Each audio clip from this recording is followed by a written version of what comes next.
गणेशराय वरदाय सुरप्रियाय लंबोदराय सकलाय जगद्धिताय नागाननाय श्रुतियज्ञ विभूषिताय गौरीसुताय गणनाथ नमो नमस्ते भगतातिनाशनपराय गणेश्वराय सर्वेश्वराय सुवदाय सुरेश्वराय विद्याधराय विकटाय च वामनाय भगत प्रसन्न वरदाय नमो नमस्ते नमस्ते ब्रह्मरूपाय विष्णुरूपाय ते नमः नमस्ते रुद्ररूपाय करिरूपाय ते नमः विश्वरूप स्वरूपाय नमस्ते ब्रह्मचारिणे भक्तप्रियाय देवाय नमस्तुभ्यं विनायक लंबोदर नमस्तुभ्यं सततमोदक प्रिय निर्विघ्नं कुरु मे देव सर्वकार्येषु सर्वदा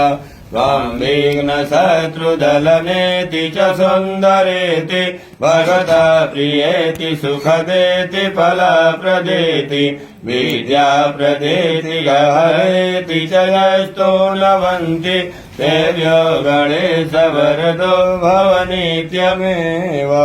सर्वस्तोरतनं गजेन्द्रवदनं लम्बोदरं सुन्दरम् प्रस्यासन्मदकन्दलोकमधुप व्यालोलगण्डशतलम् दन्ताघातविदारितारिरुधिरै सिन्दूरशोभाकरम् वन्दे शैलसुतासुतं गणपतिं सिद्धिप्रदं कामदम्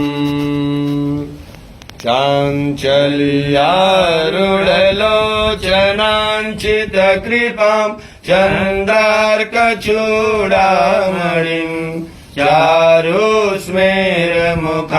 चराचर जगत् संरक्षणीं शतपदां चम्पकनासिकाग्रविलसन् मुक्तामणिरञ्जितां श्रीशैलस्थलवासिनीं भगवतीं श्रीमातरं भावये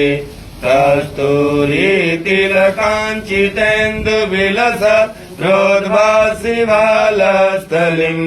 कर्पूरपूर्वमिश्रचूर्णखदिरा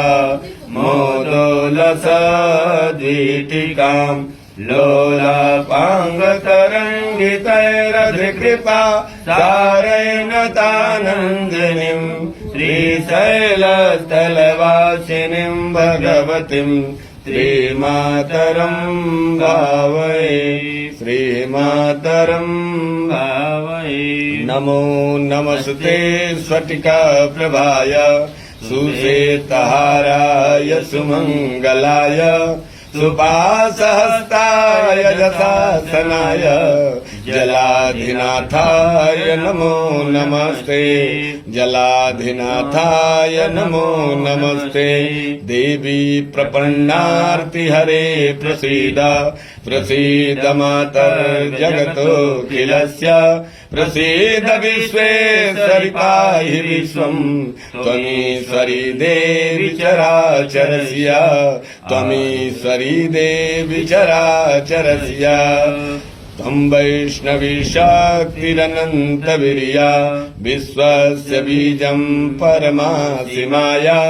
सम्मोहितं देवि समस्तमेतत् तं वै प्रसन्ना